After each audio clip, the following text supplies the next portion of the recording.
بسم الله الرحمن الرحيم. السلام عليكم ورحمة الله وبركاته. لو أول مرة تشوفنا اعمل لايك للفيديو واعمل متابعة للصفحة عشان تشوف معانا كل جديد في أسعار العملات المصرية القديمة.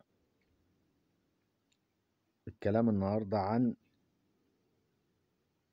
باريزة جمهورية مصر العربية أو باريزة الجمهورية العربية المتحدة. حاجة زي اللي قدامك دي، اللي قدامك اللي أنا بصورهم دول قبل ما نبدأ في الكلام في الفيديو، اللي قدامك اللي أنا بصورهم دول ده واحد مديهم لي وبيقول لي انا معايا حاجات غاليه والكلام ده كله، وفي الاخر لقيته جايب لي دول.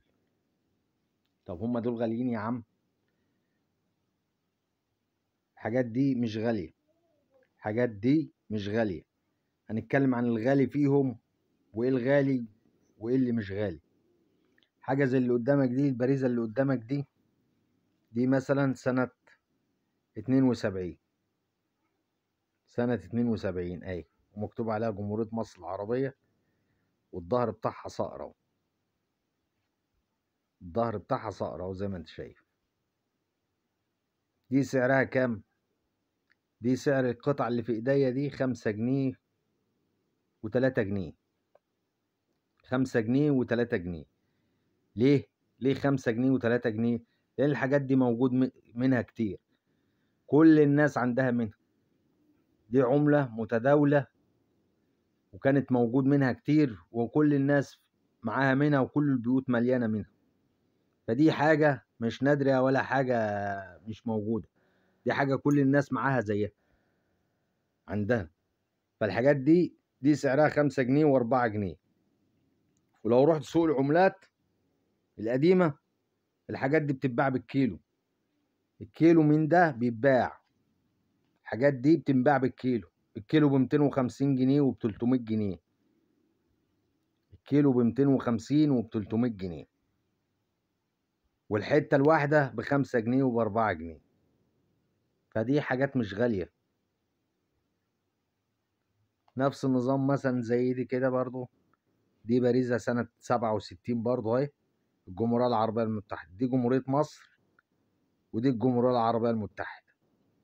النسر اهو، ظهرها النسر، كل ده ب5 جنيه وكل ده بيتباع بالكيلو. فالحاجات دي مش نادرة ولا حاجة. عارف النادر بقى ايه في البرايز دي؟ النادر بقى اللي اقول لك عليه ده، ودي اللي سعرها غالي بقى، دي اللي سعرها غالي، نفس الشكل ده ومكتوب عليها الجمهورية العربية المتحدة زي دي اهي، الجمهورية العربية المتحدة اهي،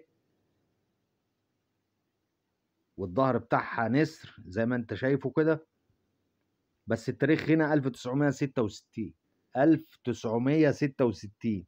دي اللي سعرها غالي، دي اللي بتنباع فعلا وسعرها غالي. التاريخ بتاعها بدل ما هو 67 كده يبقى 66، 1966. والظهر بتاعها صقر نسر زي ده كده، الظهر بتاعها نسر. دي اللي نادرة ومش موجودة، ودي اللي سعرها غالي، دي سعرها غالي.